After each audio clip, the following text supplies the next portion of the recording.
Okay, it's July 15th. I'm with Mr. John J. Jeckovich. We're reading his book, Their Mother's Sons. We're on chapter 9, Crossing the Channel. Okay, thank you for your dog tag number. As I rested on the warm deck, heated by the powerful diesel engines below, I thought of Jean and what she was doing and thinking. She must have heard the news of our departure and we're gone for good. I wondered what she must be thinking of not seeing each other again, and as she felt as despondent and dispirited as I did at this moment. Got married 6 months later. Oh, come on. Come on. That's not fair. War stories, That's not fair. War stories. I could tell she was a very fine person from a good religious family. She did not get married 6 months later. In fact, I have a staff in Paris and Haverfordwest still trying to look, and I'll let you know the facts when we find the history of Jean Rowan Young. You never find her. We found you had 3 girlfriends. We found 2 already. I think she went to New Zealand or Australia or someplace. I don't think so. She loved, according to your book, she loved Haverfordwest, and she did not want to leave, especially her father was. What happened to her? We can't find her. The biggest problem is the last name of Young is so damn common, but I have a guy in Paris and in Haverfordwest that's looking, and I assure you, we found Renee, we found Ann Mahaney, we'll find Jean, and I'll tell you the story. And I guarantee you right now, that young lady did not marry 6 months after that. Don't be that way. She must have heard of our news departure, and we're gone for good. I wondered what she must be thinking of her not seeing each other again, and as she felt as despondent and dispirited as I did at the moment. I recalled how she looked the time we went to the dance, and the many other times she appeared inviting and exciting. I wished I had said more to her about how I cared for her and wanted her again after the war, but I did not, and it was too late to make compensatory atonements. Just then Fink came by and asked me how I was doing. Just then Fink came by and asked how I was doing. I said, great, with an air of annoyance and displeasure at the prospect of sleeping out on the deck tonight, hoping it would not rain. He informed us that he was bunked out on the fantail, and if we needed anything to make the trip to see him. He also brought over several packs of K rations to tide us over until we landed. He reminded us that our first meal on board would be at 1800 hours, providing we went according to schedule, and after that it was all about on a contingency basis. We talked some more, and then he left to check on the rest of the squad. Leip looked at the K rations and retrieved all the dinners. I protested somewhat and we reluctantly gave back 2 dinners. I did not object since I was not too hungry. Besides, the breakfasts and lunches were good enough or just as bad as the dinners. By now we're out of sight of land, and the sun had disappeared behind the low-lying clouds, which were quickly gathering all around us. The weather had turned from a sunny, brisk winter day to a cloudy, darkened mid-afternoon. The sea also started to churn up, as did the wind from the north. I was glad I had put on my long johns that morning before we left Haverfordwest. I was also taking my wool knit cap and gloves from my duffel bag before we stowed them in a hold. Luckily, I was wearing ODs, which was a long-sleeved wool undershirt under my shirt and a field jacket over it. I was confident that the weather that night I would weather that night comfortably. I admonished Leip when he informed me that he did not put on his long johns, nor did he take a wool cap or gloves from his duffel bag for the cold night ahead. This was just another example why Leip was such a hassle. He never thought ahead, even if it meant his own personal welfare. Luckily, we had our sheltered halves and our light packs, and they would afford some more tonight. Something if it did not rain or turn bitterly cold. I suggested that we walk about the ship to get our bearings, and more to the point, find out where the galley was. Since it would be dark at 1800 hours, the ship would be blacked out. So all the ships are blacked out during your travel, correct, Mr. Jeckovich? All the ships are blacked out. Yeah. How many were on the ship, Dave? How many were on that particular ship? How many soldiers were on that particular ship?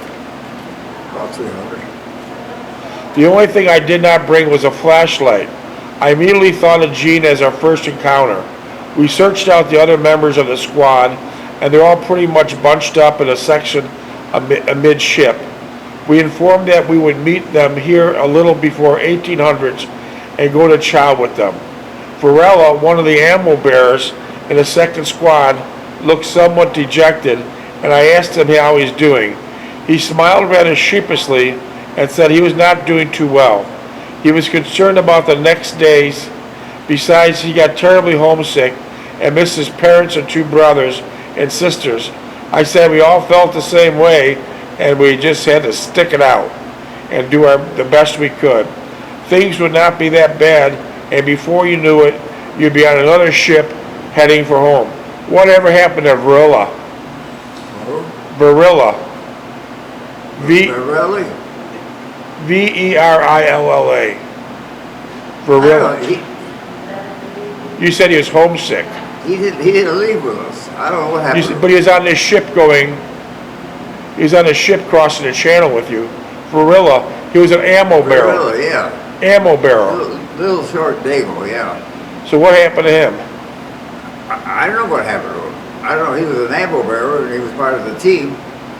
I don't know whether he got sick, got in the hospital or what. Oh, okay. I sort of fibbed when I told Varela we all felt homesick. I did not feel homesick as such, not the way I did when I first entered the Army. Naturally, I was concerned about Mother and Sally, especially the winter months. My main concern now was my departure from Ann and Jean and my oblivience towards both of them. I felt I should have made a more permanent provisions with either one of them, and on two separate occasions I could not do it. This would frustrate and disturb me to no end for a very long period of time.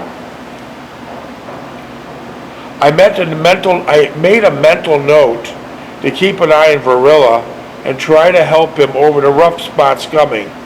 We had made a complete circuit of the ship, and since the lower decks were off limits, to Army personnel, why were the lower decks off limits to the Army?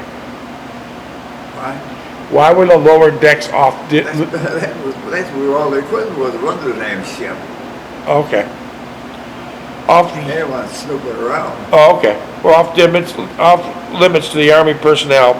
We arrived back at our designated spot and plunked down to watch the day turn into night. It felt colder, and as I reached my wool cap and gloves and put them on, Leif gave a look of a whipped dog look, and I only turned away and searched the sky for any aircraft. A little before 1800 hours, we met back with the rest of the squad and headed for the galley. It was not hard to find in a blackened out condition on board ship, as a pungent, unsavory smell preceded us to its location. It was a small galley in comparison the one we had on a large troop ship. We had been in the crossing of the Atlantic. It had the same basic elements, stand-up tables with no sitting benches, although there were only 6 long tables. The entrance of the galley was enough to take your appetite away. The entrance to the galley was enough to take your appetite away. When we finally reached the serving line and took our small trays and utensils, I was ready for some fresh air. With only 6 serving tables, it was a question of waiting in line until enough space became available for 10 to 15 men to stand and eat. The people behind the serving counter were British Navy personnel, and they did not appear to be friendly or talkative. So the servers on this ship were British Navy personnel, and they weren't very friendly. Well, what are they going to do?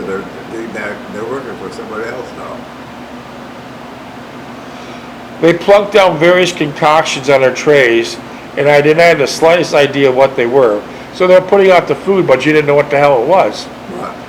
They're putting, you said, several concoctions on your tray of food, but you didn't know what they were giving you. You couldn't figure it out, right? That's all limey food. Was limey food good? Yeah, greasy, yeah. They didn't have no taste. I found, Is it either real swift on the stuff in it, and then the other way it was dull. There was nothing to it. I found out later that the meal was lamb mutton stew, boiled potatoes, Brussels sprouts, and a biscuit for dessert. How was the lamb mutton stew? Greasy. Oh, greasy, yeah. The only item in my estimation that was edible was a hot tea. So the only thing you could eat, only thing that was edible was the hot tea. Yeah, hot tea for breakfast. That was stupid. And I drank that approvingly. Yeah. I noticed that most of the men did not eat much and left most of the food in their trays. I was thankful the Army had handed out K rations, as I could not see they would not last the time allotted them. What's primarily in a K ration? A K ration? Yeah. It was a supplemental diet for you when you didn't have access to food. What was it primarily? It was crackers, bread, toast, a couple slices of meat, Spam probably, and then a dessert. So that looked more delicious than these limeys. Yeah, that was much. There wasn't a hearty meal at all. I noticed that there are no officers at the mess. That means no officers ate there? They probably ate at the mess hall upstairs. What they do here. There's nobody, teachers or no assistants with us. They all go in that little room over there. Oh, okay. Neither Sergeant Rupert or Sergeant Whalen were present, and for the matter, neither was T5 Eckert. This irked me somewhat, but I kept it to myself. I became more perturbed when I realized that the entire headquarters platoon was not present. I could visualize T5 Eckert with his smirky look eating a large steak comfortably, sitting at the dining room table with Sergeants Whalen and Rupert and all the officers that we had. What was that? You said the smirky face of T5 Eckert. He's a mail clerk. T5 Eckert, his smirky face, was sitting with the upper brass eating a steak at a dining room table. Yeah, because he was getting the mail and handing the mail out to them too. Yeah.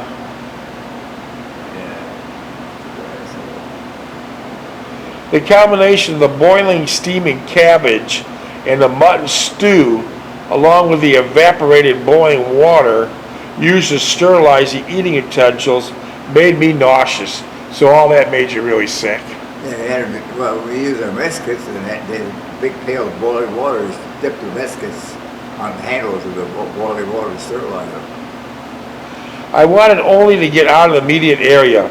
I dumped the food in a large garbage can provided and slid the empty tray along the narrow metal counter where the Navy messman quickly immersed them into an awful smelling boiling water disinfectant. This made me even more queasy, and I quickly headed for the doorway and the fresh air of the open deck. That wasn't nice. It wasn't a nice dinner arrangements. Then you get below 4, it's worse. Oh, wow. There were some men mingling about the area, and I waited for the rest of the squad to come out. Shortly thereafter, Lape came out, looking a little... Shortly thereafter, Lape came out, looking a little green around the gills, and walking erratically. Lape. I asked him what the matter was, what's the matter, and what has quickly replied that he did not feel well and he was sick to his stomach. I said a little fresh air would fix him right up, even though it was not helping me one bit. So everyone that went down there to eat got sick. They got sick. They got seasick. Yeah, well, maybe with the food too. Yeah. Smell too. Yeah. I quickly replied that he did not feel well and he was sick to his stomach. I said a little fresh air would fix him right up, even though he is not helping me one bit. We waited for the rest of the squad. In short order, they all appeared to be feeling worse from the ordeal of their first meal on board a British Navy ship. So everyone would have been better off if they didn't eat. The smell of the lousy, greasy food. Yikes. We headed for our individual bunking areas, and the general consensus was to lie down as soon as we got there.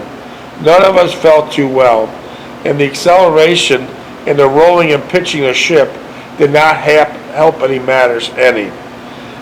Oh boy. The sea had gotten rougher and the sky had blackened considerably, with that not even the moon showing through. It appeared as if we were in a huge dark cave, and that the impression would have been reinforced more, has it not been for the turbulent movement of the ship and the noise of the diesel engines. The diesel engines were loud. What?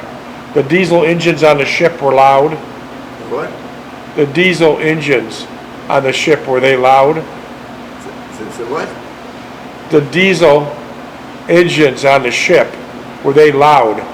See, what ship? The ship that you're going over crossing the channel. Who is not allowed? The diesel engines. The engines that were diesel powered. Yeah. Were they loud? Yeah, because they're breaking series through the middle of the ship. Echoing through the middle of the ship.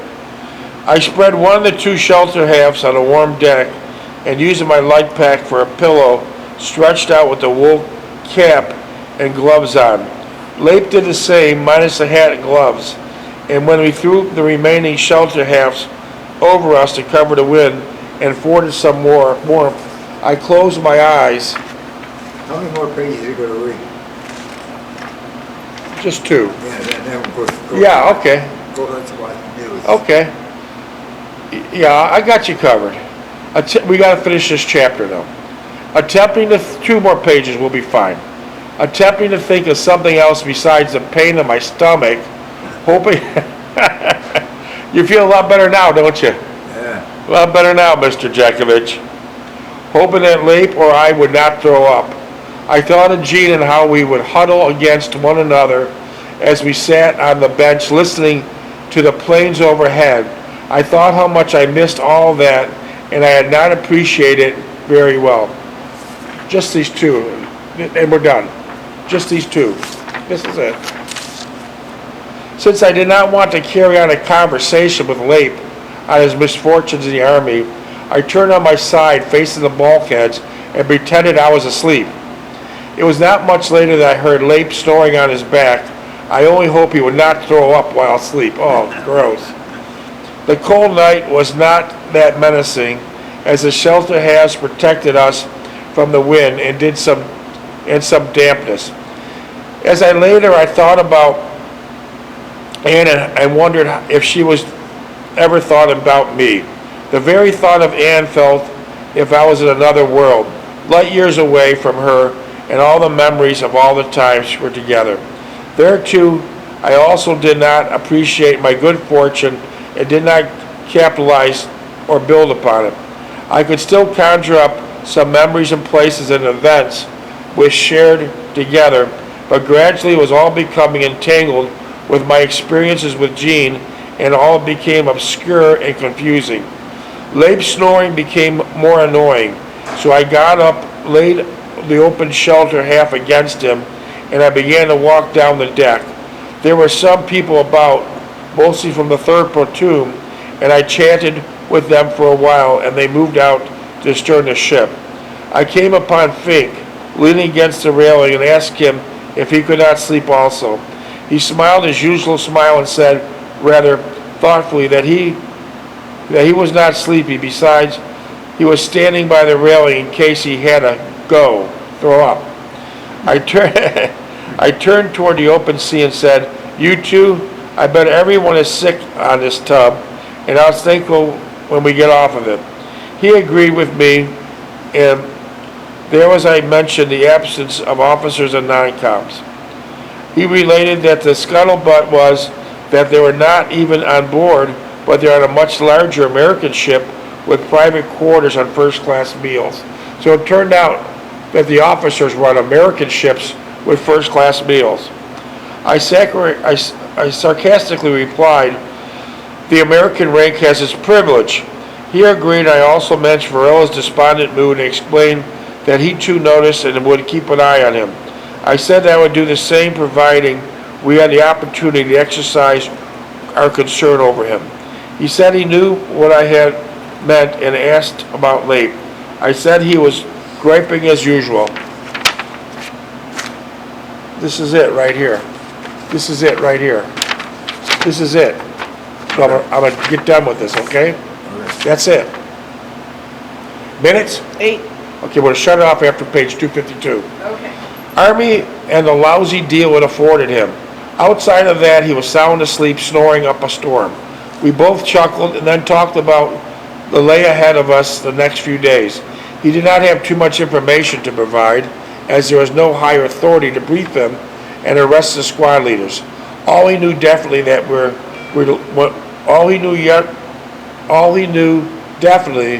was that when we left the ship, we would rendezvous somewhere on the shore and form up in a division pattern.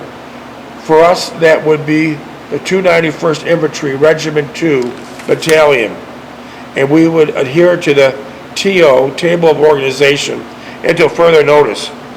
Fink also mentioned that it would take several days to regroup the entire regiment. Also, they were scattered about. He said it would take post several days to find us and hope we did not lose our trailer in the process. What took place after that, nobody's guess, in the entirety up to a higher echelon. We then talked about Breckenridge, Owensboro, Evansville, and the girl we had met there and occasionally written to. He then mentioned Haverfordwest in meeting Gene at the dance. He wondered if he was anything serious between us since we were so compatible, and she certainly was attractive and pleasant. I stated that we were close, but nothing serious developing, like marriage or even engagement. I mentioned Ann, for I knew that she was aware of seeing Ann frequently on pass. He did not comment much on Ann, but politely and tactfully skirted around the subject. I appreciated his tactfulness. It was one of his traits I admired about him. We talked about home. He mostly and I just listened and occasionally agreed with something he would say or make a small comment. I still not feel comfortable talking to anyone about my home life, and I guess I would come into the hesitancy to approach the subject. We finally agreed that we wished we were somewhere else, preferably back home rather than here. With that profound statement by both of us, we agreed that it was getting late and we better get some sleep. I enjoyed talking to Fink, and I was thankful for the times we had together, considering what was about to happen in a very short while. I reached my area and I could hear Lape snoring from a distance. I rearranged the shelter halves and crawled under my half, getting out of the cold, damp air. The motion of the ship lurching in a rough sea put me to sleep almost instantly. My stomach felt much better, and I dreamed I was back in Owensboro, sitting in Ann's automobile overlooking the lights of Evansville. The cold night air, which was almost likened to the same temperature as Owensboro, made me sense the nearness of Ann, and I felt the closest to her. That's the end of chapter 9. Tomorrow we'll pick up on chapter 10.